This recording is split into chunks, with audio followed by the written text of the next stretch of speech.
Hola, buenas a todos. Eu son Ramón Mañano, presidente da Asociación de Veciños. Tamén sou membro da Marcha pola Dignidade a Madrid.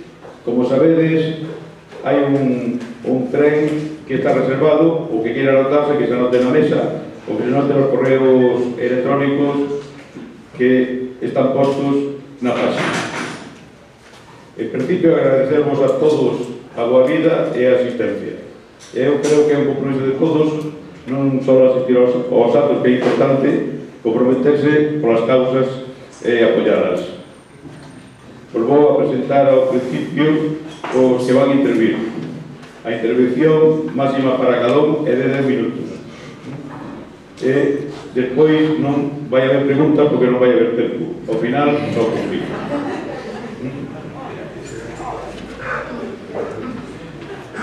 O primeiro que vai intervenir vai ser María Seijo, delegada sindical da Sanidade.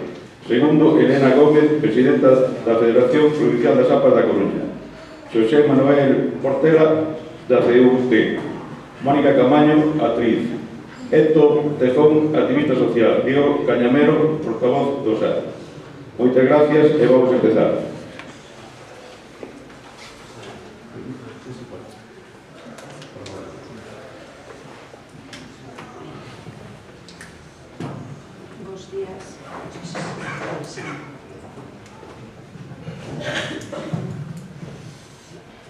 Bos días a todos e todas.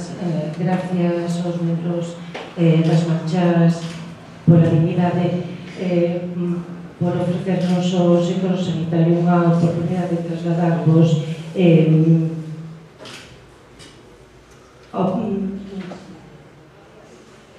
a idea que temos do desmantelamento sanitario que estamos a vivir. Un sistema sanitario se caracteriza por moitas cousas, pero hai tres pilares fundamentales. Podes explicar que se teño que estar así. Venga. Podíamos falar de máis pilares, pero vou centrar en tres principalmente. Un pilar son os servicios sanitarios, as prestacións sanitarias que oferta a poboación. Servicios médicos, servicios quirúrxicos, farmacolóxicos, de prótesis, de ambulancias. Isto é a oferta, a carteira de servicios sanitaria.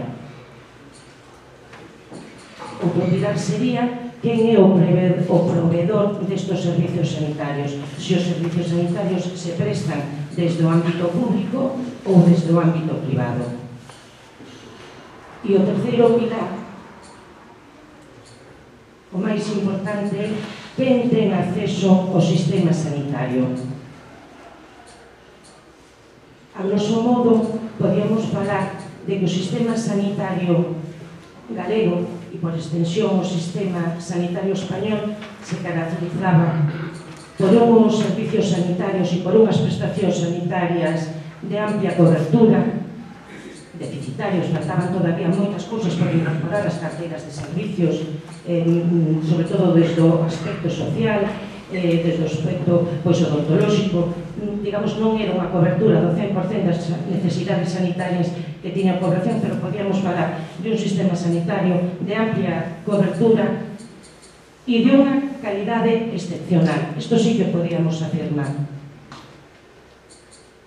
A segunda parte era que o 100% dos proveedores dos servizos sanitarios, tanto nos aspectos intrínsecamente sanitarios como en outros aspectos non sanitarios, pero imprescindibles para o sistema, se proveían, se daban desde o ámbito sanitario público sin participación das empresas privadas. E o terceiro era que tiñamos un sistema de acceso universal, donde calquera, independentemente da súa situación laboral, da súa situación de permanencia no país, tiña acceso aos servicios sanitarios en igualdade de condicións. Si estos eran os tres pilares que definen un sistema sanitario, estos son os tres pilares que está socavando a política neoliberal do Partido Popular.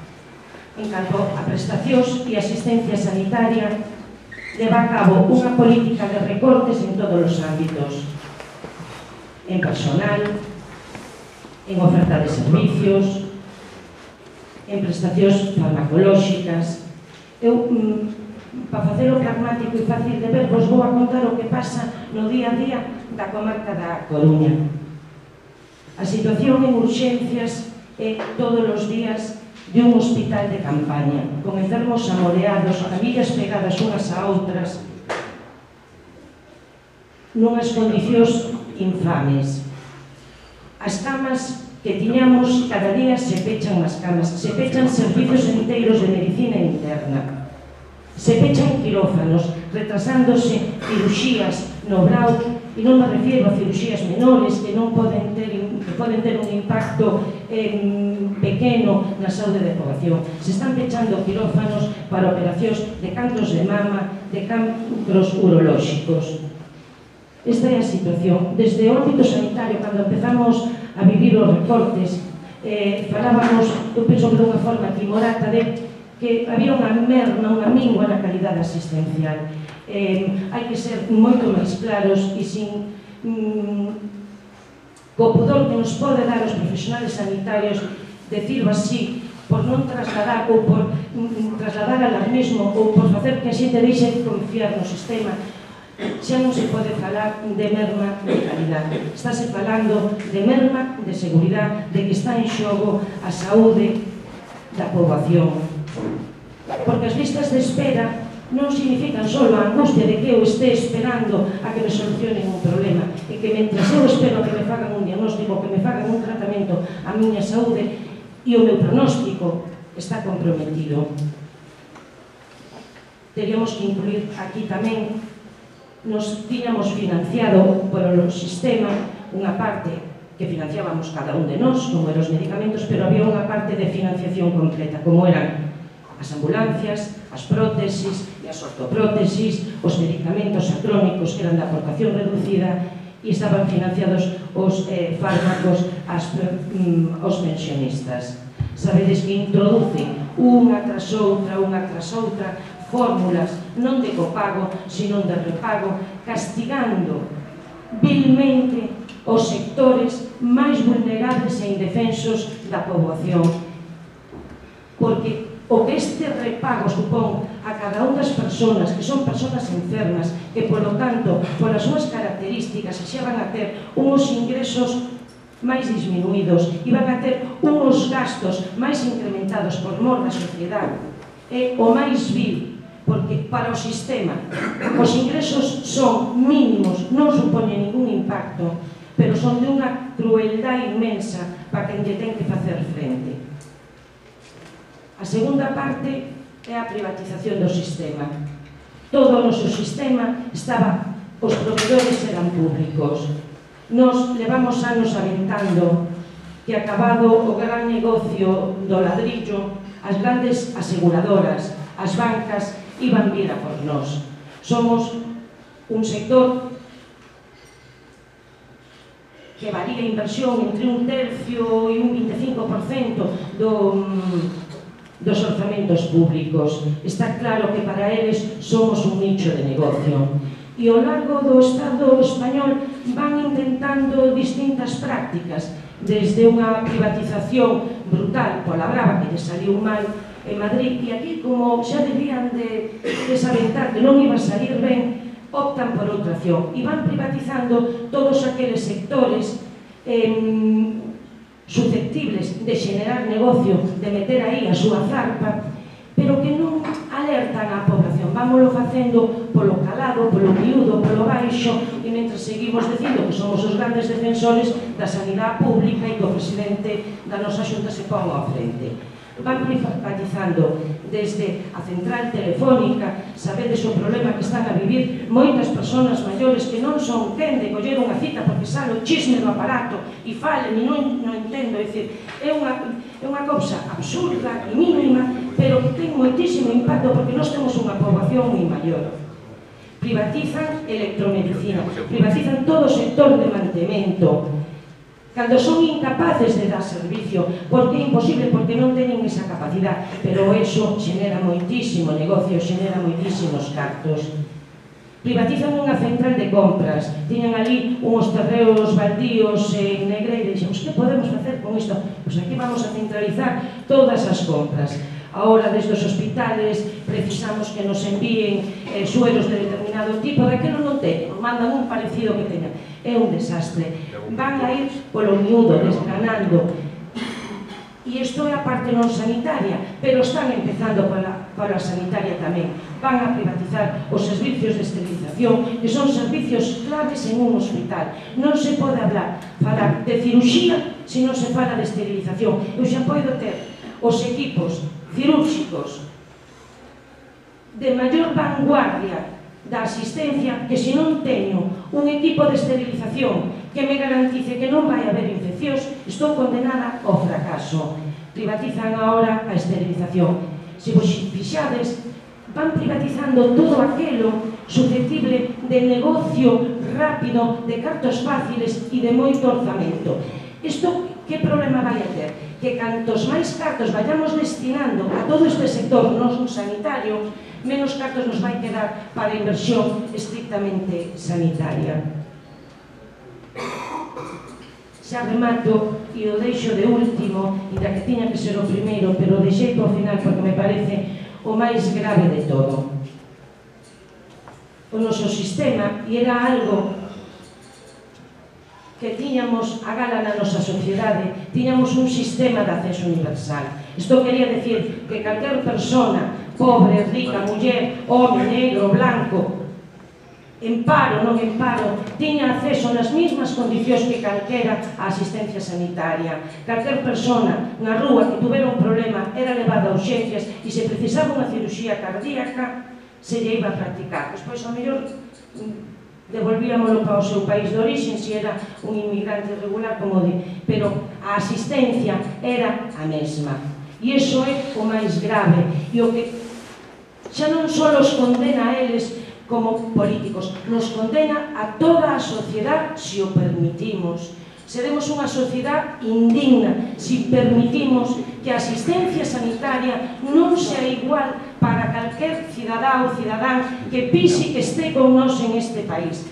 Porque o que lle chaman eles emigrantes irregulares nos valen para que nos cuiden os fillos, para que nos arreglen as casas, para que vayan á recolleita de cosechas, pero non nos valen para tratalos ca dignidade de que canto menos a saúde desas persoas ten que ter a mesma garantía que cada un de nós. E iso, tiñámolo claro, a cidadanía deste país fai 20 e 30 anos. Que nos está a pasar? Cando estamos mirando, porque os recortes, que eu teña unha merma puntual en un momento determinado na prestación, na asistencia, só pode ser tolerable, pero o que é intolerable é deixar fora da asistencia sanitaria a milleiros de persoas, non só os inmigrantes, tamén a nós, é dicir, as mulleres que antes tiñan asistencia sanitaria de per se si nunca habían traballado, ora son beneficiarias da Seguridade Social do seu marido. Reducimos a asistencia sanitaria solo para a poboación activa e cotizante a Seguridade Social. Paso mesmo cos mozos e mozas que con 25 ou 26 anos nunca tuveran acceso a un posto de traballo. Poboación de xente nova, con unha formación exquisita, que se ve humillada e ten que ir a pedir asistencia sanitaria de persoas sen recursos. Son cidadás de segunda. Esta é a parte máis grave e o que eu creo que nos ten que conmover. Non o podemos permitir. Aí quedamos retratados todos. Non quedan retratados só os políticos do Partido Popular. Se nós como sociedade permitimos eso, non somos unha sociedade sana. Remato só dicindo que un sistema sanitario, de como se constituya, de como sea, das súas características, xoga un papel importantísimo nun momento de crise. Porque a crise afecta moi negativamente a saúde da poboación. Non vos vou a dar datos de como se incrementan as patologías psiquiátricas, o risco de suicidios, pero eso existe documentación científica que o avala. Polo tanto, o que tiñamos que ter agora era non un sistema sanitario mermado, sino un potenciado, porque tiña que xogar un papel compensatorio da desigualdade social e do impacto da crise da poboación. E está xogando xusto o papel contrario. A transformación que queren facer do sistema sanitario só vai a contribuir a abrir moito máis as desigualdades sociales e a diferencia entre os pobres e os ricos. E eu creo que falaba antes con Victoria, a sociedade precisa que cada un de nós se convirta en un activista. Moitas gracias e paso a palabra.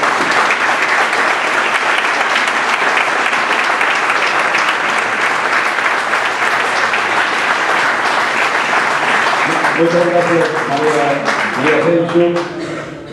Va a intervenir Elena Gómez, presidenta da Federación Provincial das APAS.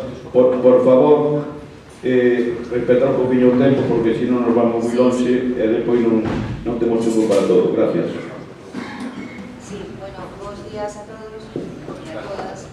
Gracias por me convidar a este acto. Non sei se collo na man. Así? Escoitades mellor, sí. Bueno, os decía que moitas gracias a todos, a todas os que estamos aquí. Gracias tamén por me convidar a este acto. Como teño a miña dereita a Diego, e como temos dous idiomas, vou utilizar o castelán, ainda que tedes, vos pasei unhas fotocopias que están en galego. Eu normalmente debo as charlas en galego, pero que senón este chico andalusí non se me va a enterar de nada. Bueno, otro proxecto el 11 de abril. Esto está hecho cuando estábamos luchando contra la LOMCE. Empezamos a luchar contra la Ley Orgánica de Mejora de la Calidad Educativa hace 2 años. Hace 2 años se hizo un acto histórico. Fue en diciembre, estamos en 2014, en diciembre del 2012, con FAPA Galicia, que presido también, y que pertenece a CEAPA. CEAPA es la Confederación Española de Asociaciones de Padres de Alumnos, Padres y Madres de Alumnos. Convocamos una huelga de padres, convocamos una huelga de vaciar las aulas, o sea, no mandamos a nuestros hijos al colegio. Se nos criticó por parte de algunos sectores, en concreto por la Plataforma en Defensa del Ensino Público. Bueno, esto parece la vida de Brian, ¿no? Hay Plataforma en Defensa del Ensino Público y Plataforma Galega en Defensa del Ensino Público. Pero bueno, hay diferencias. La única diferencia es que todos perseguimos lo mismo. La única diferencia es que en la nuestra no hay ningún partido político y en la de ellos sí hay un partido político.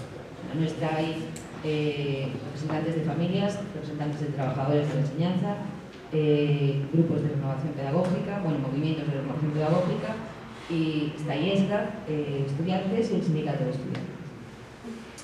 Bueno, os estaba diciendo que hicimos esta huelga, fue un éxito total y absoluto.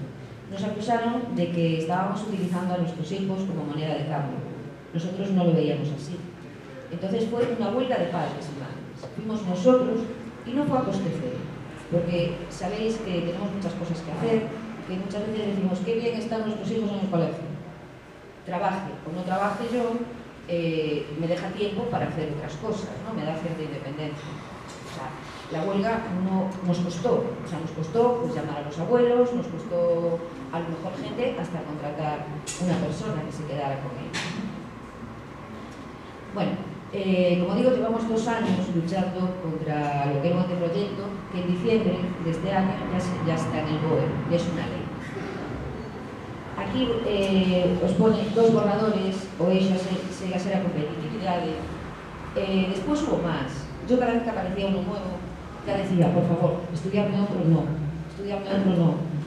Hubo hasta 4. Y luego el último, que ya fue el que sale como ley, ¿no? Pero bueno, cada vez yo pensaba, decía, bueno, a ver si aquí mejoran esto, a ver si mejoran esto. Nada, cada vez empeoraba más. O sea, cada vez se nos engañaba con metáforas, cambiando cosas, poniendo cosas para que quedase de otra manera, pero digamos que la esencia es exactamente igual. O sea, estamos ante una ley partidista porque es solo del Partido Popular, por eso os pongo ahí que es una reforma. Nosotros le llamamos contrarreforma, porque nos va a llevar a las escuelas de los años 50. Es una ley, como digo, del Partido Popular, una ley segregadora, una ley clasista, una ley sexista, una ley que segrega por talentos, como veremos ahora, no solo económicamente. Y deciros, como dato, que fijaros, en la primera vez que sale el anteproyecto de ley, aparece esta frase. Mira, el preámbulo de la LOE, que no es ninguna maravilla, la LOE, como todos sabemos, empezaba así: las sociedades actuales conceden gran importancia a la educación que reciben sus jóvenes en la convicción de que de ella depende tanto el bienestar individual como el colectivo. La educación es el medio más adecuado para construir su personalidad, desarrollar al máximo sus capacidades, etcétera, etcétera. Inicio en el preámbulo de la LOE, primer párrafo. La educación es el motor que promueve la competitividad de la economía y las cotas de prosperidad de un país. Su nivel educativo determina su capacidad de competir con éxito en la arena internacional y de afrontar los desafíos que se planteen en el futuro. Mejorar el nivel de los ciudadanos en el ámbito educativo supone abrirles las puertas a puestos de trabajo de alta cualificación, lo que representa una apuesta por el crecimiento económico y por conseguir ventajas competitivas en el mercado global. Competición, competición, competición, competición. Vale. Sacar vuestras conclusiones. No hace falta que os diga yo lo que se deriva de ahí. Es una reforma unilateral porque no contaron para nada con el resto de la comunidad educativa. Precisamente el señor Wert no pisó un aula en su vida, y la señora Gomendio tampoco. No pisó un aula en su vida porque es sociólogo, él era tertuliano, sin más, hasta que le pusieron de ministro de Economía. Ahora creo que se va a marchar a Bruselas. Como veis, aparece poco público porque todo el mundo la buchea. Es el ministro peor valorado de la democracia, de toda la historia de la democracia. Y bueno, como os decía, la reforma es unilateral porque empezó diciendo, abrieron una página web al principio para que hiciéramos aportaciones. Se hicieron, pero no las vieron, no las vieron. Entonces lo hicieron todo por su cuenta. Sabéis que llevamos muchas manifestaciones, muchos actos. Yo en concreto el año pasado, como presidenta de CONFAPA, me fui al último rincón de Galicia a dar charlas. La gente, los padres y madres de la escuela pública quedaban completamente alucinados. Voy a ir muy rápido porque sé que tengo poco tiempo. Aquí di ORH de talento. Mirad, no solamente segrega por economía, que lo hace, volvemos a una escuela de pobres y a una escuela de ricos, ¿vale? Sino que lo más grave es que segrega por talentos. O sea, y no hay, porque dice que es para combatir el fracaso escolar. Va a haber una generación perdida, como se implante esta ley. Se implanta el año que viene. Solamente en primero, tercero y quinto de primaria y en la FP base de la que hablaré.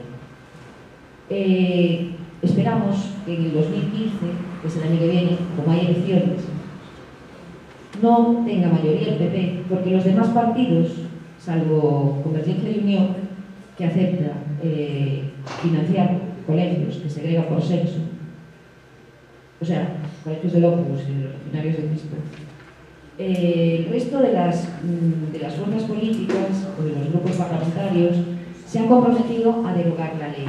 Esperemos que también no sean promesas electorales, ¿no? Pero bueno, la ley tiene a todos los ciudadanos en contra, salvo a los de la concertada y a los colegios privados. Los privados no cuentan porque son, bueno, quien quiera un colegio privado que lo pague, ¿no? Me parece muy bien. Pero los concertados sí, porque hasta que hay una red pública sin carencias, te digo sin carencias, incluso de infraestructuras, con todos los profesores que tienen que tener, con todos los pedagogos, bueno, se llaman PTs, que son de pedagogía terapéutica para atender la diversidad. No podemos concertar escuelas católicas, porque todas son de monjas, de curas, son eclesiásticas, ¿no? Y tienen una ideología determinada. Yo no tengo por qué pagar las esclavas si mi hija va al colegio público por decisión personal. Creo que todos opinamos lo mismo. Además de esta segregación, Lo más grave es la segregación por talentos. Fijaros, en tercero de primaria les hacen una prueba que no se atreven a llamar reválida. Primero le llamaban reválida, ahora ya no se atreven. Son niños de 8 años. Yo solo os doy un dato. Cuando en cuarto se les hace la prueba de diagnóstico, que es el general, para ver el centro, cómo va y tal, y qué falla, y luego ponerle un refuerzo, examen programa PROA, están nerviosísimos. Incluso los niños de segundo de la ESO también se ponen nerviosísimos. Imaginaros a un niño y una niña de 8 años que le van a hacer una prueba, por mucho que le digan que no es significativa, sí va a quedar en su expediente. Y lo mismo va a ocurrir en sexto de primaria. Claro, no es que no pueda acceder a la ESO, pero quedaría en su expediente. La segregación por talentos consiste en esto, y en que se recomiende a niños que, bueno, pues que no van académicamente bien, acceder mejor a una formación profesional básica que no les lleva a ningún sitio porque no titulan en nada, van a ser mano de obra barata. Y además España no tiene el tejido industrial que tiene Alemania. Yo no sé dónde los van a meter, en qué empresa los van a meter a saber fabricar tornillos. Es una incógnita. El segregar por talentos es muy injusto. Es una idea totalmente neoliberal y me atrevo a decir que es fascista. Porque el talento es pura potencialidad. O sea, el talento es algo que hay que desarrollar. Que igual que tenemos un niño pequeño en casa, pues un niño de 1 año y de 2, y desarrollamos nosotros sus habilidades, los que estamos dando clase, tenemos que fijarnos en las carencias que tiene un alumno en alguna asignatura o en general, y entonces enfocarlo hacia los refuerzos, hasta que este niño dé todo de sí. Pero no podemos decirle a un niño que piensa a lo mejor en la ESO, en abandonar el sistema educativo. Este niño lo que menos falta le hace es que no esperen nada de él. Le estamos diciendo en la cara que no esperamos nada de él. Entonces, fijaros en la situación. Abandono escolar seguro. Como voy rápido, sigo. La primera segregación fuerte será el tercero de la ESO. Lo tienen así pensado. El tercero de la ESO les van a recomendar que cojan o la vía académica, que es la que les lleva al bachillerato, o la vía de FP. La vía de FP tiene un problema, y es que, así como los de la ESO titulan, tienen un título, luego os diré cuándo, los de FP, si quieren el título, tienen que incorporarse a la ESO, hacer el examen de la ESO. Ya me contaréis, un niño que se va a FP, ¿cómo va a hacer un examen de latín? ¿O cómo va a hacer un examen de matemáticas que no dio en su vida desde hace un tiempo? O sea, eso es pura falacia y es pura mentira. O sea, un niño que se ha ido por el PP no puede presentarse un examen de la ESO porque va a sacar un 0 para 0. Y en cuanto a los que siguen la ESO, se les hace una reválida, ya se llama reválida, en cuarto de la ESO. Si no aprueban, quedan sin titular. Esto supone dos cosas. Primero, la desconfianza en el profesorado. Porque si los profesores aprueban a mi hijo el cuarto de la ESO, punto y pelota, está aprobado por sus docentes. No tiene que venir, además, empresas privadas a examinar a mi hijo y decidir si le dan el título o no, porque ya lo han decidido sus profesores, que son muy válidos. Tenemos profesores excelentes en la escuela pública.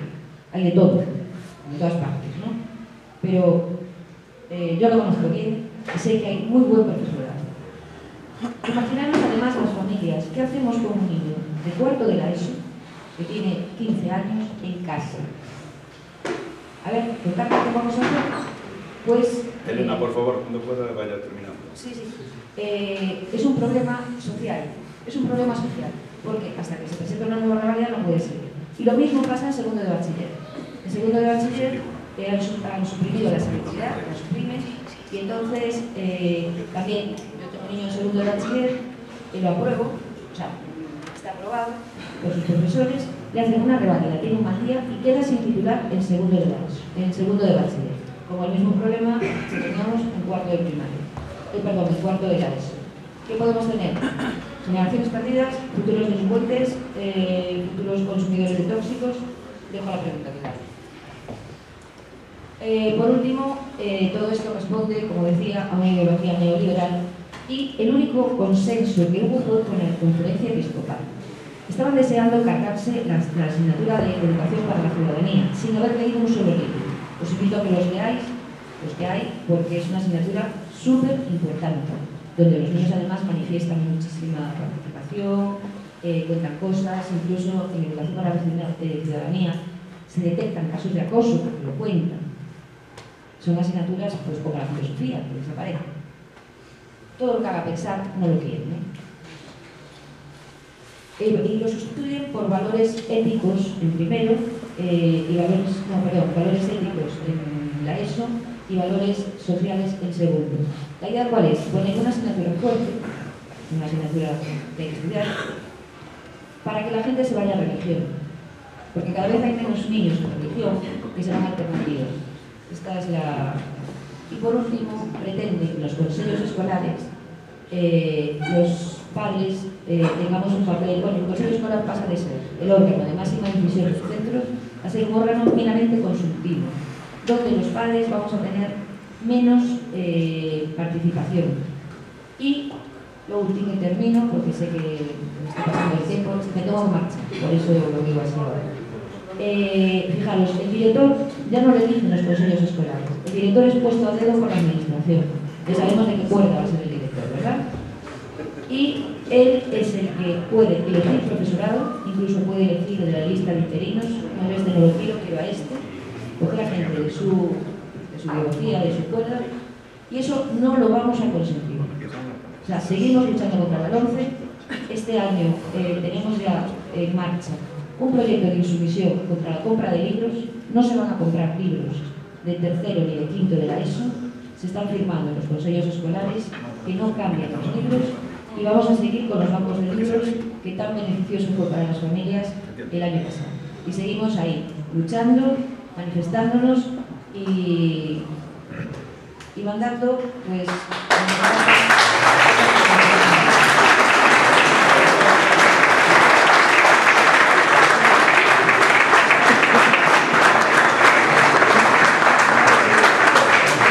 Muchas gracias, Elena Gómez. Va a intervenir José Portela.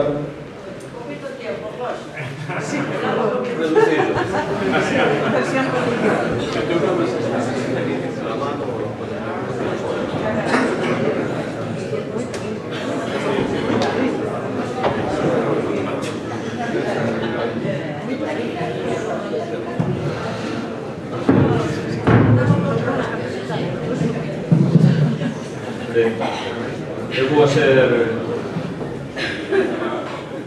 parco en palabras porque me gustaría que ademais ao final, pois se fora posible, pois abrir unha rolda de intervencións onde ao mellor pois se lle puderan facer unha pregunta xente que está aquí na mesa, e nomeadamente o invitado especial que é Cañamé. Entón, vou facer unha intervención moi corta.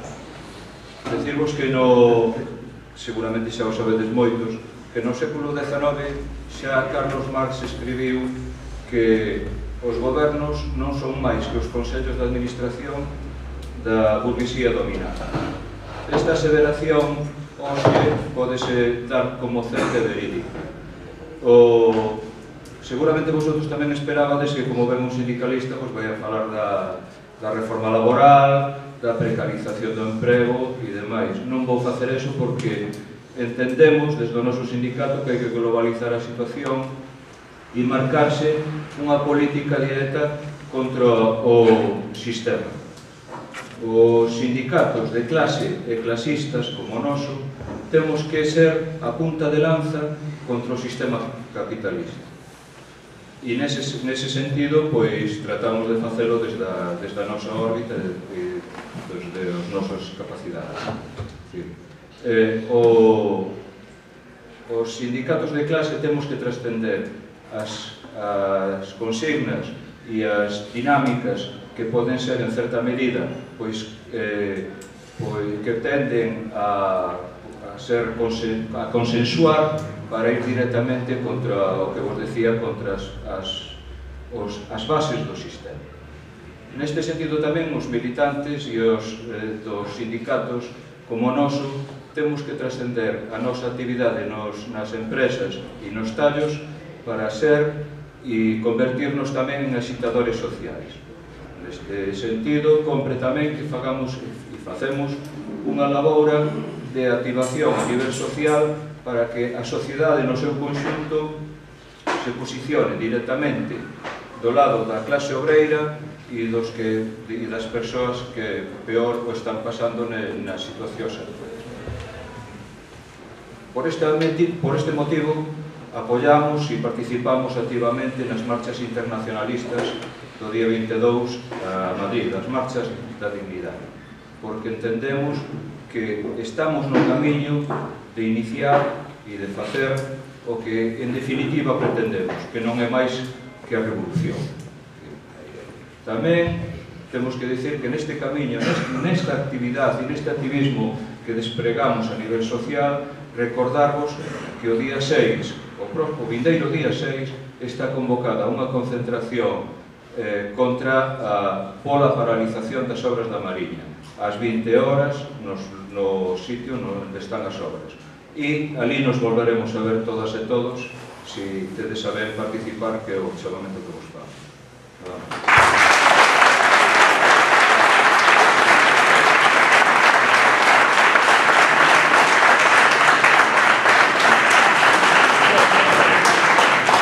Muchas gracias, José Porcela. Ahora vai falar Mónica Camaño. Bos días. Creo que se nos coitas en... Non hai pobo con almas en poetas que o canten e sexan expresión do seu ser, decía Roberto Vidal Bolaño, o camarada que celebramos ano pasado nas Letras Galegas, traballador da cultura consciente da súa labor e que tiña moi claro que a cultura é un arma de construción masiva e que nós, os traballadores e traballadoras da cultura, temos que ser un pouco as vanguardas, entre aspas, no sentido de sermos pequenos fachos que alumeen, que poñan luz naquelas zonas escuras. Non somos Torres de Hércules, pero sí pequenos fachiños. E cando digo poñer luz, non é dar respostas. Por exemplo, no teatro, eu veño do mundo do teatro, o teatro non dá respostas. O teatro que lanza son preguntas, 1000 preguntas para facer pensar, e polo menos conmover as conciencias. Isto é o que non queren os poderes, isto é o que non interesa nesta democracia de pandereta, porque o que se interesa é ternos anestesiadas, aletargadas, consumir moitas horas de fútbol e a conta diso non creamos series de ficción na que traballarían moitos homes e mulleres, actores, actrices, técnicos de diferentes áreas, etc. etc. Si interesa termos programas pseudo-caritativos, pseudo-miserentos, luares eternos que aburren ata os nosos vellos, ou festas de arribada, como escoitábamos hoxe subindo no coche, onde estaba o noso Mr. President, Mr. Crisi, dicindo non sei que a arribada era o símbolo dos soños do imperialismo. Entón, nós temos que estar aí acendendo pequenas luces de alertas, de pequenos fachos de alerta. O noso colectivo, desde hai 3 anos, veuse mobilizando e agrupando nos diferentes eidos, actores, compañías, músicos, traballadores de teatro de rúa, alertando e, sobre todo, facendo unha fronte conxunta cara aos gobernantes que nos están desmantelando a cultura no país. E cando empregábamos este termo, desmantelamento, queimaba. A nos non, porque non somos traballadores. Pero queimaba cando falabas co secretario de turno, co xerente da GADIC de turno, co secretario xeral de Cultura de turno, ou mesmo co conselleiro, porque, claro, nos unía a outros traballadores, como os do metal. Ese desmantelamento sonaba iso, facía moito dano. E é certo, estarnos desmantelando a cultura.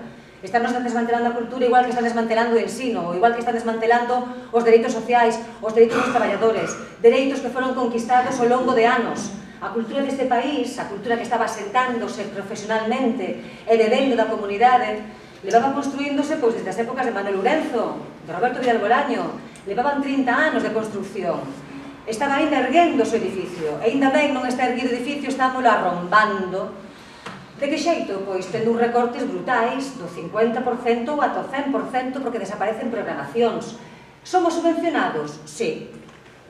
Como é o sector automóvil?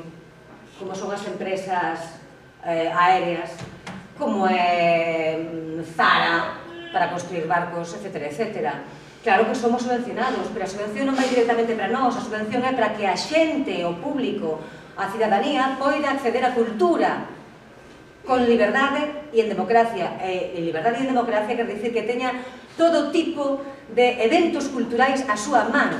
O que non podemos é hoxe en día, cando a xente lle están releando salarios, cando lle están cortando, se teñen traballo, o que non podemos é pedir que a xente pague a cultura, cando ata agora non foi pagada. Porque quen vai poder acceder á cultura? As elites. A cultura que eles están primando é a cultura do gallás, dese Mordor inmenso que sigue tragando o diñeiro público dedicado á cultura. A cultura para eles son festas gastronómicas do cocido ou arribadas, celebrando o imperialismo. A cultura é outra cousa, a cultura construe, e iso tense medo.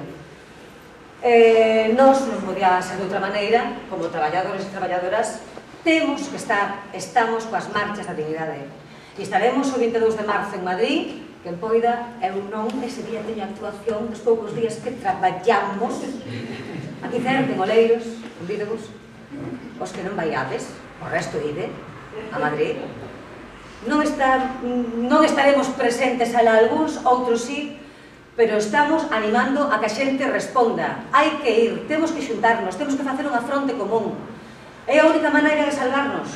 Cantamos no internacional, temos que xuntarnos todos para que nos devolvan o roubado e constituirnos en ferreiros e ferreiras dun mundo mellor, porque a democracia que nos venderon de votar cada 4 anos é unha mentira. E moita xente creuno, cría que votar aquel papeliño ali xa nos... así nos foi, confiamos nese sistema e así nos foi. Temos que constituirnos en elementos activos, en sermos militantes, e como tal responder unanimemente e responder xuntos e xuntas, é o único xeito, a unidade.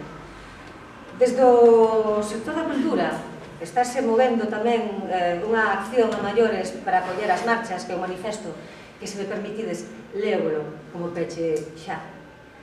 Unha columna galega en Madrid, 22 de marzo, o único camiño. Compre porse en marcha pola dignidade do pobo traballador e contra o capital que destrúe, que nos destrúe as conquistas centenarias, conquistas gañadas a ferro e sangue, conquistas de sanidade, educación, servizos sociais, vivenda, cultura, sí, a arma, o pensamento, o noso capital. O noso capital é marchar, é ir de fronte contra os poderes políticos, económicos, visibles e invisibles, que o queren comer todo, voraces eles. Eles son a reforma laboral, a corrupción, os desinfluenciamentos, e máis no paro. No paro había que pôr o FMI, a Unión Europea, o Banco Central Europeo, e todas as siglas e acrósticos da desigualdade e da injustiza. As nosas siglas son marchar, son dignidade. Somos nós. Nós somos o pobo e a maioría. Nós somos a columna galega en marcha e loita, o único camiño. Camiño e cultura, sí, a arma, o pensamento, o noso capital. O noso capital é marchar. Adiante coas marchas da dignidade.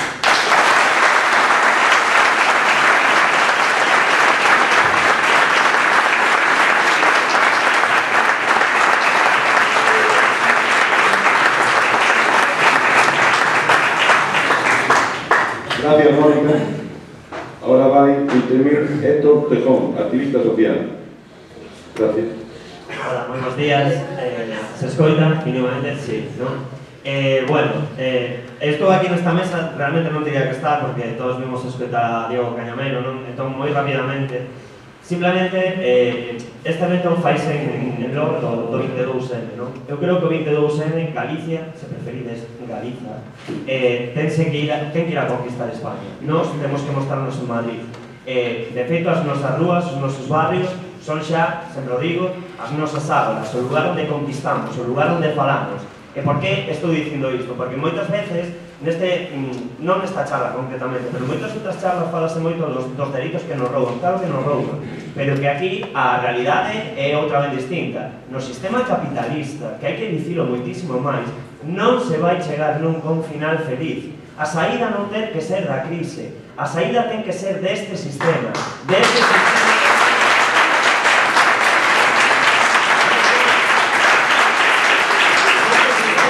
que cada día nos bota das nosas vivendas. Cuidado con este tema, eu que teño a sorte de que as miñas compañeras e compañeros me deixen colaborar con eles en estos desafiuzamentos, e nós sabemos que na vivenda nunca se garantizou no Estado español. Na vivenda se obrigou as familias, a clase baixa, a hipotecarse para ter o acceso a unha propiedade, pero nunca se garantizou o acceso a unha vivenda. De feito, asistimos ao meirande negocio feito nunca xa máis no Estado. Os propios obreiros que construíron as vivendas, que agora están baleiras, están sendo desafiuzados das súas propias vivendas as que lles tiveron que hipotecar. E dice, a xente se hipotecou en base a un traballo precarizado, precarizante, e que non tiña ningún tipo de, como dicilo, progreso social. Porque a día de hoxe temos as mesmas vivendas que están baleiras, que a día de hoxe o Estado vai destruir, e nos siguen botando as familias á rúa. Nos vimos de padecer, as miñas compañeras foron esposadas, foron levadas o calabozo por defender un dereito que nunca foi conquistado, nunca foi disfrutado, nunca foi desenrolado, e a día de hoxe nos cantamos, e realmente estamos a practicar, esa frase que dicimos que o único terrorismo que hai aquí é o do capitalismo. É a única dictadura que estamos padecendo, é a dictadura do capital. É a dictadura contra que realmente temos que estar en loito. O día 22M, din as feministas, gustame moito esa frase, voume trabucar seguramente na data, que o 8M non é un día, senón que é toda a vida. Pois o 22M simplemente é un pequeno hito no que xa é a realidade das nosas vidas, das nosas loitas. Estamos vendo, falou antes a compañera de educación, a educación a están privatizando. Por que están privatizando? Porque saben que se o fillo, dicían na Comuna de París, que é o fillo do obreiro a universidade. Vale, o fillo do obreiro fomos a universidade e agora estamos no paro.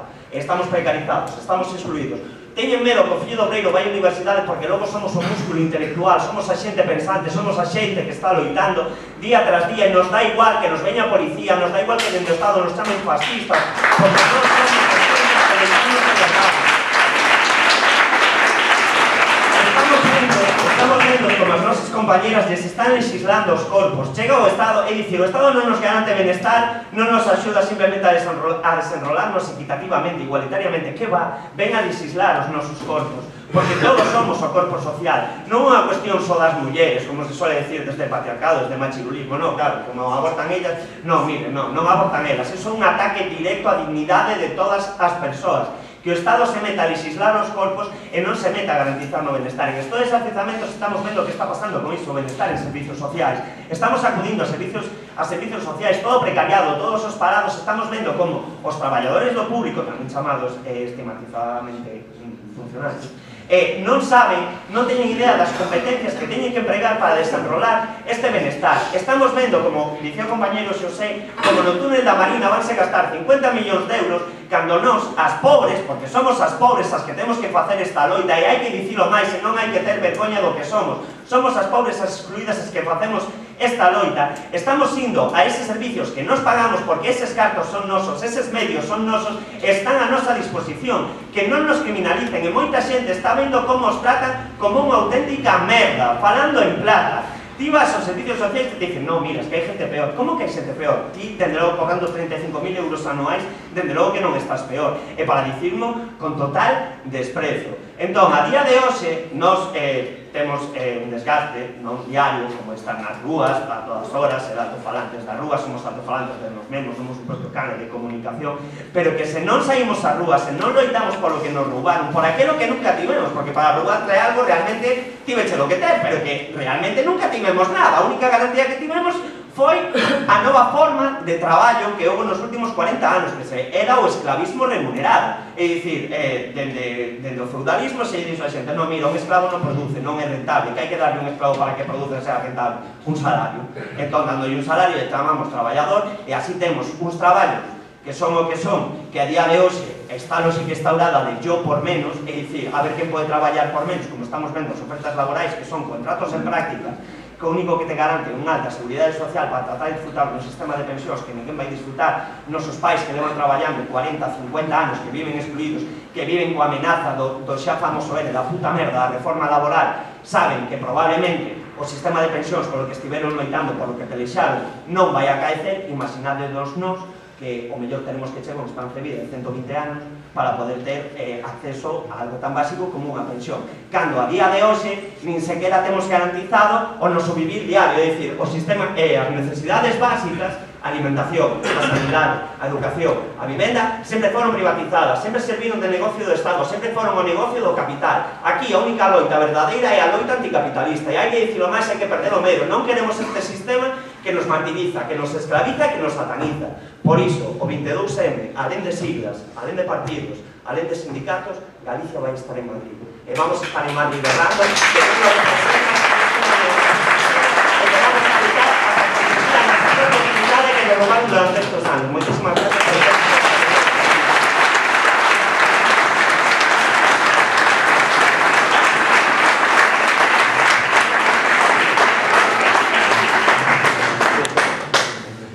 Gracias, Héctor Tejón. Va a intervenir Diego Cañamero.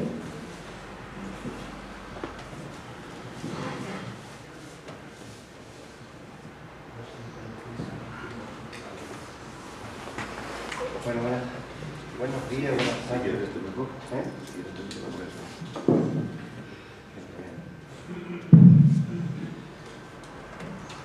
Bueno, yo creo que es, en primer lugar, una satisfacción venir por esta tierra, ¿no? Porque yo creo que en cualquier lugar del mundo los seres humanos tenemos el mismo problema. No solamente en Andalucía, en Galicia, el País Vasco, en Cataluña, en cualquier lugar el mismo problema. El paro golpea con fuerza, la injusticia con fuerza, y a todos nos está llevando por delante esta injusticia que pone en marcha los gobiernos títeres de los mercados, los gobiernos que no representan a los pueblos, que tengan el voto, jamás nos representarán con esas políticas, ¿no? Contrarias al 80%. Yo vengo del sur de Andalucía, evidentemente una tierra mucho peor que la vuestra en estos momentos, económicamente hablando. Nosotros hemos sido siempre la cenicienta del Estado español, nos han golpeado duramente. Allí las terratenientes con la burguesía del norte pactaron de que Andalucía sirviera como mano de obra barata y enriquecimiento de otros lugares, entre comillas, e incluso mucha gente nuestra, también vuestra, tuvieron que emigrar evidentemente a otros lugares del Estado español, Cataluña, el País Vasco, el centro, el País Valenciano, incluso Europa. Tenemos 2 millones de andaluces que se tuvieron que ir, y muchos se fueron de noche en esos trenes terribles de la emigración, camino de Peñaperro, dejando atrás cultura, pueblo, familia y sus penas. Ya 2 millones de personas que se tuvieron que ir, de una de las tierras más ricas de Europa. Nosotros tenemos el 30% de la tierra de Andalucía, la más rica de Europa. Tenemos 8 millones de hectáreas de tierra. Tenemos 8 millones de habitantes, 8 millones de habitantes. Representamos el 17% y el 18%, tanto en territorio como en habitantes de todo el Estado español. Pero en Andalucía, como en otros lugares, pero en Andalucía, los gobiernos solamente se han preocupado de hablar del folclore del pueblo andaluz, hablar del chiste de Lepe, el Rocío, la Semana Santa, pero no se habla ni se ha profundizado en las estructuras económicas que llevaran bienestar a sus habitantes. Incluso el gobierno, el PSOE en Andalucía, lleva más de 30 años gobernando, incluso en la televisión pública, lo que ponía una cuña que decía Andalucía imparable, Andalucía solamente hay una, y hay otra frase que decía Andalucía la segunda modernización. No vimos la primera, pero hablábamos de la segunda. Todo esto era en los eslóganes publicitarios en Canal Sur, de televisión pública. Pero la televisión pública de Andalucía, fundamentalmente, bueno, pues el folclore es lo que ha funcionado siempre. Y sobre todo Julián Muñoz y la Pantoja, todo eso en la televisión. Pero no se ha hablado nunca de los problemas reales de esta tierra. Y nosotros como sindicato obreros del campo, en primer lugar como SOC, y posteriormente como SAC, a partir del 2007, nosotros hemos estado siempre luchando en Andalucía por el tema de la tierra, porque éramos un sindicato agrario, rural, incluso estamos en Vía Campesina, que es una organización mundial, donde de aquí hay una organización galega, de los campesinos galegos de aquí, que he participado en muchas ocasiones con ellos en esos encuentros internacionales. La verdad es que en Andalucía, evidentemente, toda esa realidad social, pues nosotros la hemos denunciado por nuestra lucha. Hemos venido ocupando fincas, hemos ocupado aeropuertos, oficinas, instituciones, parlamentos. Nosotros hemos hecho muchas luchas en Andalucía. Quizá algunas han tenido más repercusiones que otras, pero llevamos cerca de 40 años peleando. Y de hecho esa pelea, pues, tenemos un coste, estamos pagando un coste muy duro, de represión muy dura. Nosotros tendríamos en nuestra historia, calculamos que son unos 2.000 compañeros que han estado procesados. Y ahora mismo tenemos 800. Nos piden 250 años de cárcel. 250 años de cárcel.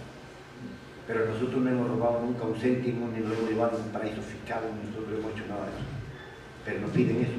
Y 1 millón de euros de multa. Desde el 2007 hacia acá hemos tenido que pagar 150.000 euros a la hacienda pública. Eso que defraudan, o que lo que evaden los capitales, nosotros estamos sustituyendo con multa realmente casi parte, o por lo menos una parte de esa evasión de capitales que sea pequeñita, pero no están haciendo. Y digo que nosotros hemos venido luchando durante todo este tiempo, hemos conseguido cosas importantes, insignificantes, comparadas con lo grande que Andalucía, pero tengo que decir que tenemos tierra, hemos conseguido tierra, tenemos grandes cooperativas, algunas que son un ejemplo, con 1.200 hectáreas, algunas tierras estamos dando 50.000 jornales. Sin embargo, hay terratenientes que tienen 30.000, 40.000, 20.000 y no se acercan a esos jornales que nosotros damos con 1.200 hectáreas, 1.200 una cooperativa. Tenemos varias cooperativas de todo, ¿no? Cooperativa de turismo rural, cooperativa agraria, de producción ecológica, varias cooperativas. Eso nos ha costado, evidentemente, también cárcel, nos ha costado mucho esfuerzo y muchas multas y muchas detenciones, pero hemos ido consiguiendo cosas y arrancando cosas. Ahora mismo tenemos ocupada una finca de 400 hectáreas entre Sevilla y Córdoba, se llama Somonte, llevamos 2 años con esa finca ocupada y estamos intentando, pues, porque era de la Junta de Andalucía, del gobierno andaluz, y estamos intentando que nos la ceda, que salga a concurso, que podamos competir con nuestras cooperativas para trabajar y llevarla a la práctica, todo lo que estamos pensando. Hasta ahora, en estos 2 años, el gobierno andaluz se lleva el dinero de Europa, de la política agraria comunitaria, la PAC, y nosotros la sembramos, pero ellos llevan el dinero sin sembrar, absolutamente nada. Están haciendo el tío usurero de la finca. Bueno, ahí estamos. También hemos ocupado otra finca, el ejército, la última, que llaman las Turquillas, ahí a los 18 días nos echaron, nos judiciaron, nos han condenado a 7 meses de cárcel. Bueno, hay pendientes algunos juicios más por ahí.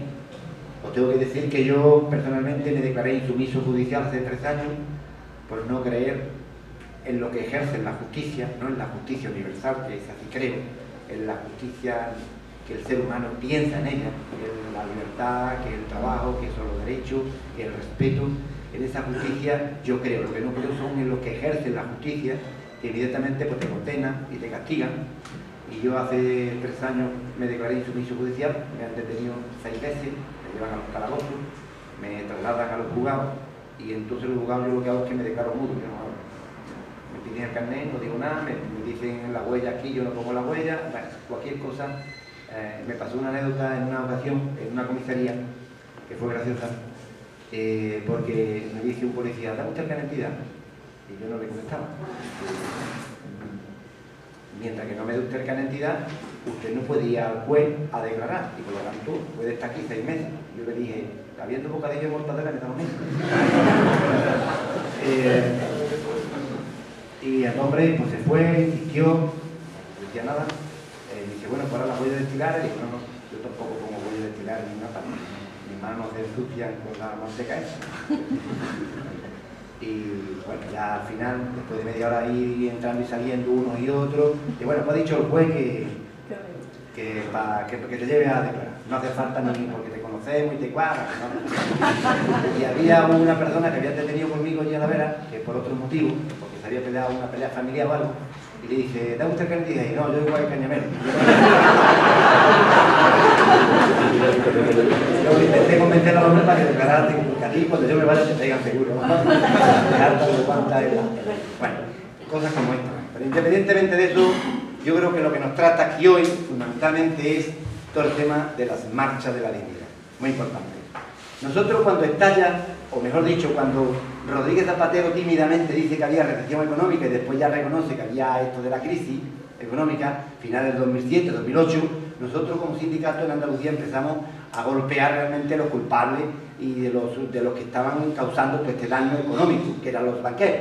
Ocupamos el Banco de Santander, de Sevilla, del señor Botín, ¿verdad? Botín tiene un nombre gracioso, el señor Botín. Igual que la señora la Ana Mato, de Sanidad, anda que no tiene Sanidad, la ministra de Sanidad. Pero nosotros empezamos a ocupar los bancos y a denunciar también las inmobiliarias que han construido viviendas en Andalucía, 1 millón de viviendas desde el 2001 hasta el 2010 y tenemos 1 millón de viviendas vacías. Pero no solamente tenemos 1 millón de viviendas, sino que han echado a la calle a 86.000 familias. 86.000 familias. Y cuando a una familia le quitan su casa, antes le quitaron el trabajo. Porque si tuviera trabajo, pagaría la hipoteca. Por lo tanto, lo dejan sin trabajo y sin vivienda. La convierte en un trapo, en una colina, sin nada. Entonces nosotros empezamos a ocupar también las inmobiliarias. Y empezamos a ocupar fincas. Dijimos ya el sindicato ya no va a ocupar ninguna finca simbólica. Vamos a ocuparla por ello. No, paguemos el coste que tengamos que pagar, pero vamos a ocuparla y vamos a quedarnos en la finca. Por eso en Somonte llevamos 2 años allí resistiendo. En otros lugares nos echan, pero cuando nos echan, después recuperamos otra vez la fuerza y volvemos otra vez a ocuparla. Que son las fincas de los militares, que en Andalucía hay 3 fincas militares del Estado, muy importantes, que lo que quieren ahora es desmantelarla y venderla. Como una que hay en Cádiz, en Castellar de la Frontera, se llama Las Almorainas, que tiene 15.000 hectáreas, que es la finca más importante de toda Europa, y coge 3 términos de pueblo. Sin embargo, la quieren vender, evidentemente, al capital financiero, que también la estamos ocupando, hicimos todo ese tipo de lucha. Pero no solamente hicimos eso, nosotros ocupamos fincas, las inmobiliarias, los bancos, y empezamos también a denunciar con la sustracción, expropiación de alimentos de primera necesidad. Ocupamos el Carrefour y el Mercadona, aquello fue un escándalo, evidentemente porque intentaron ridiculizar y extremar nuestra lucha, diciendo que era un golpe, que era un asalto, que era un robo, que habíamos agredido a una trabajadora que estaba cobrando en las cajas, que intentaron, incluso los medios de comunicación se hicieron eco de aquello, incluso nos llevaban a sus tertulias. Yo incluso participé hasta en Interconomía, me llevaba Interconomía, ¿no? Y en la 4, y en la 5, y en la sexta, pero claro, los tertulianos, voceros de la burguesía, intentaban ridiculizar nuestra lucha o extremar nuestra lucha, pero nosotros no hablamos de la prima de riesgo, que nadie entiende. Nosotros hablamos que de la bombola butano estaban 12 euros y se han puesto en 17,80. Y hablamos que un simple frenado estaban 5 y están 6,25. Y hablamos de la luz que ha subido un 75%, que la gente paga casi 200 euros cada 2 meses de luz. Entonces, cuando tú hablas de los problemas que tiene la gente, de la sociedad, y no tenemos nada que ocultar, pues la audiencia, aparte que subía para ello, también subía nuestra credibilidad. Y también nuestro mensaje estaba calando en la sociedad. Entonces no sabían qué hacer, si llevarnos más o no llevarnos más, ¿no? Porque realmente los voceros de la burguesía que solamente intentaban ridiculizarte, eres un pro-comunista, eres pro-vietnamita, pues no sé qué, pro-cubano, esos son los lenguajes que utilizan, evidentemente. Pero claro, la sociedad está viviendo en un momento grave, difícil, dramático, y el mensaje que nosotros damos y lo que estamos diciendo, pues estaba colando en la sociedad. Entonces, bueno, pues la verdad es que será porque como cogimos también lentejas del Carrefour y del Mercadona, y como las lentejas tienen hierro, potasio, tienen tanta fuerza, con la mía se introdujo realmente en esa fuerza. Pero la verdad es que nosotros hemos estado intentando modestamente hacer buenamente lo que hemos podido en Andalucía. Poco para lo que teníamos que hacer, pero bueno, hemos hecho. ¿Qué es lo que ocurre? Pues que con nosotros no viene la mayoría de la gente a la pelea. Igual que ni en Galicia, ni en el País Vasco, ni en ninguna otra parte, porque es el gran problema que tenemos la sociedad, y es que la inmensa mayoría de la sociedad, eso que el Partido Popular llama la mayoría silenciosa, está en sus casas, y está lo del fútbol, uno de los toros, otro del deporte, otro del dominó, otro en las terrazas tomando cervecitas baratas cada vez menos, otros comprando en los mercadillos zapatos baratos, cada vez también con más dificultad, huyéndose nada más que a las tiendas de los chinos, para lo barato. El 80% de la población es el gobierno el que perfectamente sabe que mientras que ese 80% de la población no salga a la calle, las minorías nos va a ir derrotando. ¿Qué es lo que ha pasado en estos últimos 7 años? Pues que la gente ha luchado, nadie puede negar que la plataforma ante los desahucios no haya luchado y hayan hecho los escraches en la puerta de algunos políticos que se alarmaban diciendo que son unos terroristas, que son como los nazis por abordar a los políticos. Hombre, son unos nazis, unos terroristas, y a la casa de un político cercana, diciéndole que cambie, ya que está en las instituciones que tú mismo le has votado. Tú, político, sí puedes venir a mi casa, colarme el voto por la rajita de la puerta, decirme el voto en el buzón, incluso colarte en la televisión, mentirme, prometerme, robar y no ir a la cárcel. Y yo no puedo ir a tu casa a decirte realmente que cambie. Pues la verdad que se pueden ir a la mierda todos estos políticos.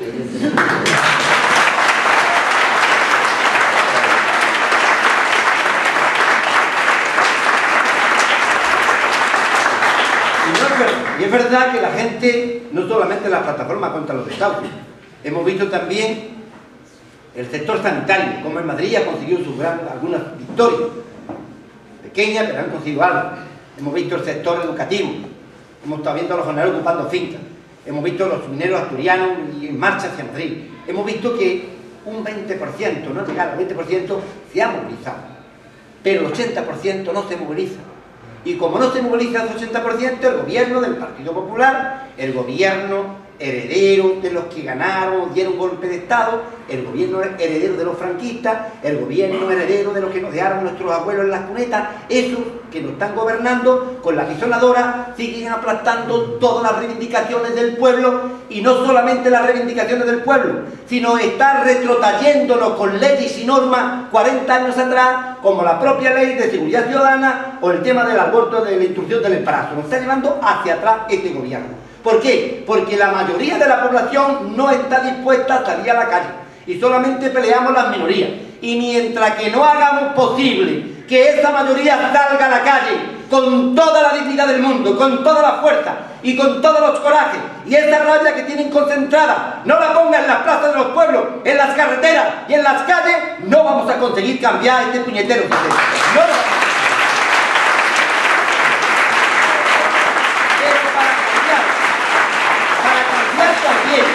Esta mentalidad del 80%, hace falta la unidad de la izquierda más combativa y más consciente.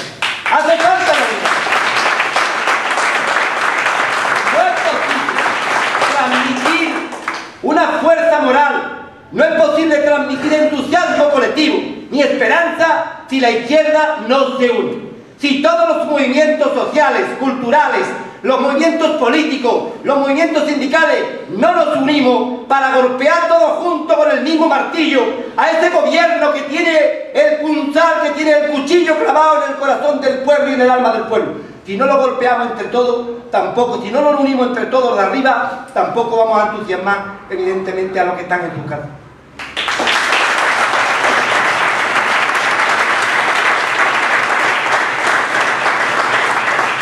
Y este es el gran reto de la izquierda. Estoy hablando aquí porque sé que perfectamente que todo lo que tenemos aquí hoy enfrente son casi todos militantes, hombres y mujeres comprometidos con la sociedad, en vuestros barrios, sindicatos, partidos, etc. Y hace falta la unidad. Muchas veces nos dividen las pancartas, nos dividen los puntos, las comas, nos divide quién va al primero, quién va al último, quién habla, quién no habla, nos divide todas esas tonterías. Y realmente mientras que ellos se unen el dinero, el egoísmo y el poder, ellos no tienen tanto complejo como nosotros. Fundamentalmente el paro no nos afecta a todos, la falta de vivienda no nos afecta a todos, la educación que la quieren privatizar poco a poco y la sanidad no nos afecta a todos. ¿Por qué no nos ponemos de acuerdo contra esto y golpeamos todo? ¿O es que cuando el paro, la injusticia o la pobreza llaman en tu puerta te pregunta de qué partido eres, o de qué sindicato eres, o de qué movimiento social eres? No te preguntes.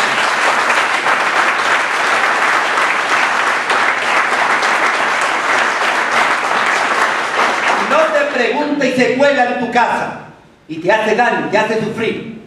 Y cuando los gobiernos, que tenemos que tener claro, los gobiernos, antes el que estaba y ahora el que está, actúa contra el 80% del pueblo, se convierten en gobiernos ilegales. Son gobiernos ilegales, ética y moralmente, ante los ojos de la vida y ante el pueblo. El voto no le da derecho. No le da derecho a votar, porque el gobierno este que tenemos y el otro se han convertido en maltratadores del pueblo. Y cuando un maltratador hace daño a su pareja, hace falta enjuiciarlo y juzgarlo. Igual que este gobierno. Y los únicos que lo podemos juzgar es el pueblo con su unidad y con su lucha. No hay otra manera. No hay otra manera.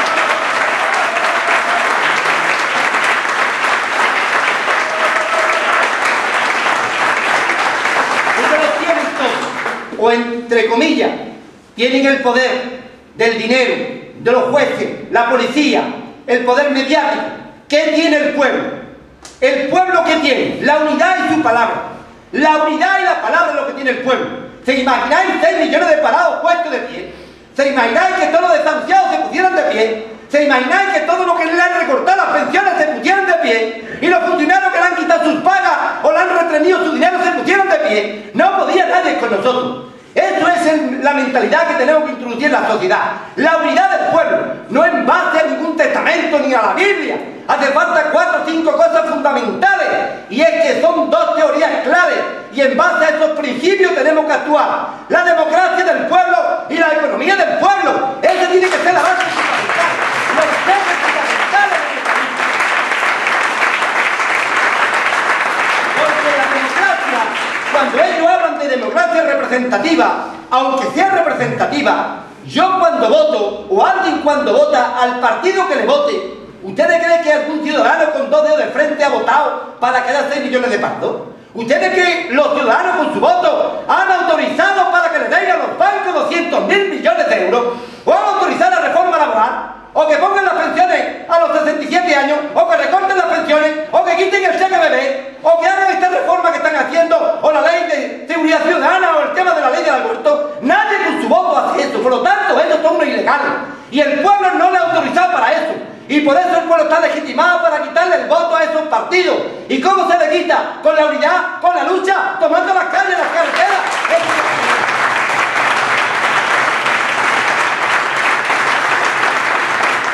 Porque esos otros parlamentos e instituciones no nos valen al pueblo. Ese 10% son los que controlan la democracia. Y cuando la democracia no tiene pan, no tiene vivienda, no tiene futuro, es una mentira, un sarcasmo, un teatro, un circo. Y cuando la economía la controla un 10% de parásitos que no han dado un golpe en su vida. La economía es del pueblo, del campesino, la economía es del tendero, la economía es del pensionista, la economía es del trabajador que se sube en los andamios y se juega la vida. La economía del médico, del maestro, del profesor, la economía es del pueblo, no es de ellos la economía. Por eso tanto la democracia como la economía en manos del pueblo. ¿Cómo se traduce eso? Pues mire usted, todo en base a la economía del pueblo, al bienestar del pueblo. Y por lo tanto, ¿por qué tiene que haber estos bancos privados? ¿Por qué no puede estar en manos públicas? ¿Y por qué estas grandes empresas no pueden estar en manos públicas? ¿Y por qué la democracia no puede estar en manos del pueblo? Y para que esté en manos del pueblo, el pueblo tiene que ser protagonista para cambiar esa situación. Si lo dejamos en manos de ellos, no. Porque ellos, aparte de ser unos corruptos y unos ladrones y unos chorizos, evidentemente no gobiernan para el pueblo, gobiernan para los mercados, gobiernan para ellos. Porque después, cuando se jubilan, esos políticos en los gobiernos, ¿dónde se colocan? En Endesa, ¿verdad? En Gas Natural, ¿no? En todas esas empresas que antes eran públicas, que las privatizaron, ahí se colocan porque ahí tienen los retiros. Esos dinosaurios de la política, ahí tienen los retiros para mí del pueblo, a costa del pueblo. Y el pueblo no puede permitir eso.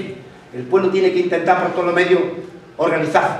Yo creo, muchas veces digo esto como anécdota, pero en Andalucía, en la época del bandolerismo, mal llamado bandolerismo, había bandoleros con mucho sentimiento, Pernales, Febrero Tempranillo, algunos, no sé cuándo, pero ellos hacían muy pocos congresos y muy pocos comunicados. Le ponían Sierra Morena y decían, suelta la pasta aquí, que aquí no pasa nada. Yo creo que la izquierda tenemos que ser más práctica, mucho más práctica, evidentemente. No importa que tú seas anarcosindicalista, tú seas socialista, o tú seas republicano, o seas comunista, o seas humanista, no importa. Y es que resulta que la vivienda nos la quitan a todos, y es que el trabajo nos lo quitan a todos, es que la educación se la están cepillando, es que la sanidad es exactamente igual, es que las pensiones la están arruinando. Es que resulta que en una sociedad como la nuestra, donde están tocando las pensiones, que hoy está sirviendo para que nuestros hijos vivan de las pensiones de los padres, y muchos nietos están viviendo de las pensiones de los padres, resulta que nos lo están tocando a todos. Por eso es muy importante. Y por eso no hace falta que yo niegue, porque es una realidad, que había 4 acontecimientos en el Estado español que entusiasmaron colectivamente a casi a toda la gente. El 15M supuso un revulsivo de la gente viendo aquello con buenos ojos. Todos los chavales con los móviles llamando para la movilización social, todos los chavales, los gran chavales, todo el mundo en esa plaza de Madrid, concentrado, criticando la corrupción, criticando aquello, supuso un entusiasmo colectivo, pero se desvaneció. Después llegó la marcha de los mineros, 500.000 de personas en Madrid recibiendo a los mineros como héroes, pero no se trata de aplaudir a una gente que viene luchando, se trata de que todo el mundo nos convertamos en luchadores y en militantes luchando todo el mundo. Y después vino la lucha del saque en Andalucía con el tema Carrefour, Mercadona, que también entusiasmaron, pero claro, aquello se pagó también. Y después llegó el barrio de Gamoná, en Burgos, que también entusiasmaba a la gente, y además ellos han podido, con ese alcalde de Cacique que quería hacer boulevard o los aparcamientos privados. Y nosotros ahora con el 22N, estas marchas que estamos organizando en todo el Estado español, ¿se imagináis 300 organizaciones de abajo arriba que nos estamos poniendo de acuerdo? Es la primera vez en la historia que estamos haciendo eso, porque no es por arriba, porque no es convocada por arriba con la oficialidad de una huelga general, está convocada desde abajo esas marchas, y podemos estar en Madrid 1 millón de personas. ¿Se imagináis en Madrid 1 millón de personas el día 22? Estamos hablando de 1 millón de personas. Podemos cambiar las cosas, es posible los cambios. Simplemente hay que tener fe, como dicen los cristianos, hay que tener esperanza de las cosas. Y yo creo que las cosas son posibles de realizarlas cuando la voluntad humana está dispuesta a realizarlas. Si en Madrid todas esas columnas que van a llegar de los distintos territorios, el día 22 a las 5 de la tarde en Atocha hay ese millón de personas, estamos hablando ya de cosas muy serias. Estamos hablando del fin de algo. El principio de una gran movilización, pero también estamos hablando del fin de algo. La lucha no puede ser nunca el final de nada. La lucha tiene que ser constante, la lucha es como un pulso, porque el sistema económico y político está ahí apretando todos los días. Y en el momento que la clase obrera, que los movimientos sociales, que el pueblo deje de apretar, te lleva. Por eso el pulso tiene que mantenerlo uno siempre. Y yo creo que en esta ocasión nos toca la gran responsabilidad de apretar fuerte el pulso, para llevarnos, porque el 21 es la primavera.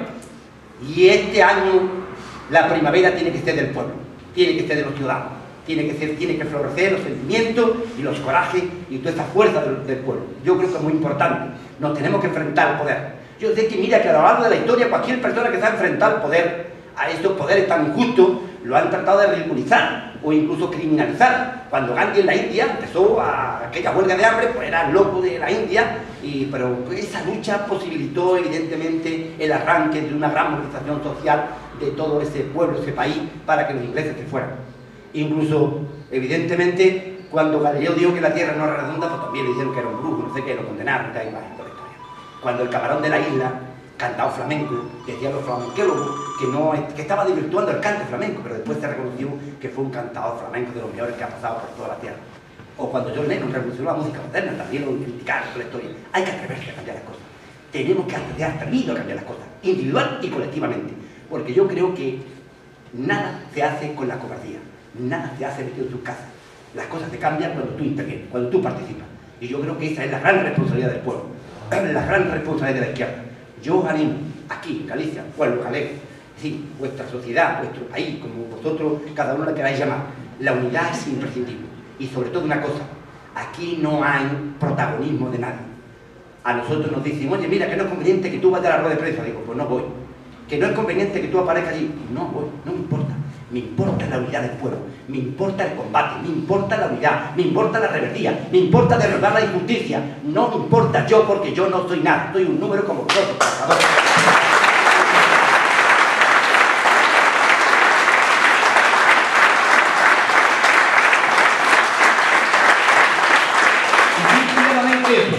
Os transmito esta fuerza y deciros que no importa que estemos en paro. Sí importa, evidentemente. Pero ellos intentan derrotarnos a todos los niveles. Pero podemos estar parados, no tener casa, incluso nos están negando el futuro. Pero que no nos robe la dignidad, que eso es lo más sagrado que tiene el ser humano. La dignidad de los pueblos y la dignidad de la gente. Y la rebeldía y sus corajes. Si esto lo ponemos encima todos los días, en las reuniones, más que hablar de tantas comas y tantos puntos, empezamos a hablar de cómo peinamos los barrios, cómo vamos a los hospitales, a las puertas de los hospitales, a las puertas de los INEM, a las puertas de los centros de trabajo. Intentamos peinar los barrios, decirle al 80% que tiene que dar la cara, que ya está bien de poner la mano, que ahora le toca dar la cara, aunque te la parta, hay que dar la cara. Realmente podemos cambiar esta sociedad. Si solamente somos las minorías, no cambiamos nada. Pero para que haya mayoría, hace falta la unidad de toda la izquierda. Ese frente popular, evidentemente, hace falta en todo el Estado español. ¿Para qué? Para debilitar el Estado, debilitar el boletín oficial del Estado, debilitar sus leyes, para que los pueblos, los territorios tengan capacidad también para poder decidir su propio futuro político y económico. Hace falta que debilitemos ese Estado fascista que no representa nada más que el poder financiero.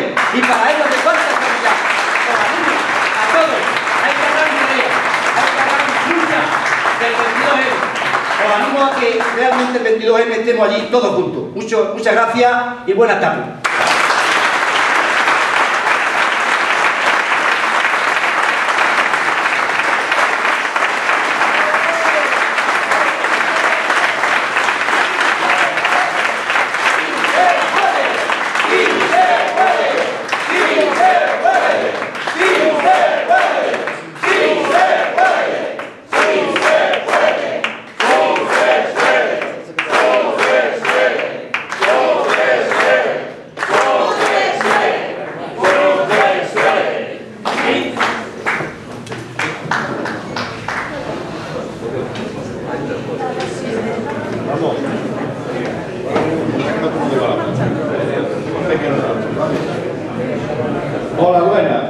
non marcharvos, que vamos a abrir un pequeno turno de palabras. O que queira participar, que se apunte, por ter favor. Agradecerles a todos os que se viñeron, a todos vos. Sabedes que para loitar hai que estar unidos. E ser libre, ser nós propios libres. Se non somos capaces a loitar por nosa libertad, non somos nada. Por favor, o que se queira anotar, que se anote e pode falar. Anotarvos todos xuntos e así podemos calcular máis ben o tempo. Levantar a man, decir o nome e así empezamos xa. Le dice o nome? Daniel. Mais se queren apuntar, por favor, ten libertad para expresar, porque é moi importante tamén.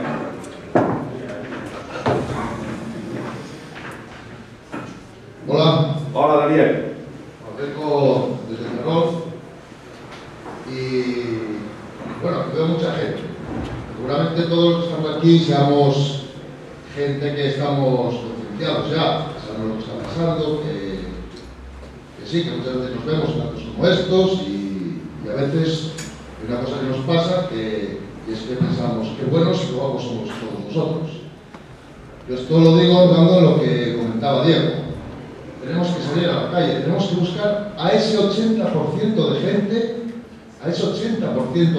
que es mucha gente, que está en sus casas, que se queja en el bar, que se queja cuando va a hacer la compra, que se queja, pero que no da el paso adelante, no da ese paso que tenemos que dar todos, los que estamos aquí, considero que lo hemos dado ya, pero tenemos que animar a esa gente. Tenemos que explicarles lo que está pasando. Tenemos que decirles toda la verdad. Si eres una persona que no tiene inquietudes, que no tiene ganas de buscar, de encontrar la verdad, te vas a fiar solo de lo que dice la caja tonta. La caja tonta es muy tonta, esa caja. Yo antes estaba conversando con Diego y le comentaba un tema personal. Si tengo 40 años, yo me crié con la bruja Verena. Yo me crié con los que dicen los de Bankia, que hagamos un plan de pensiones, los que vimos Credit, los que vimos Marco, los que vimos los películas. Yo vi la bruja Verena, y ahora me acuerdo de lo que decía. El mal es el capital. Y en eso estoy totalmente de acuerdo con Tijoc.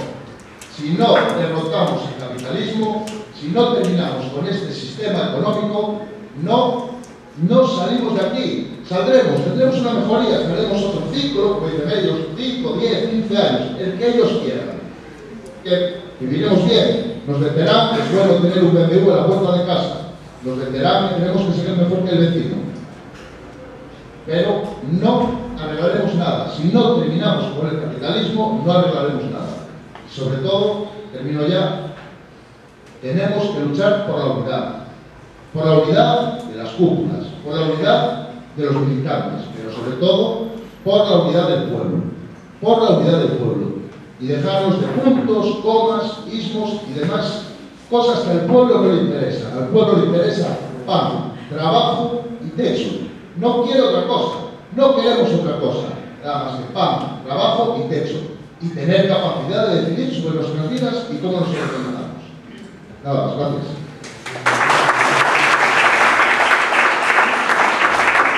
Muchas gracias. ¿Alguien máis quere intervir?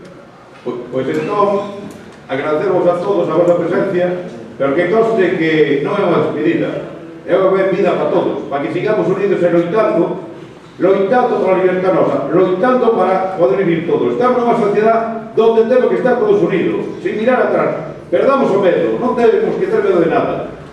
Temos que coller e unir a toda a población para poder chegar ao final. Cal é o final? O final do principio, de empezar a camiñar todos juntos hasta chegar a conseguir que todos podamos vivir dignamente. Nada máis e moitas gracias.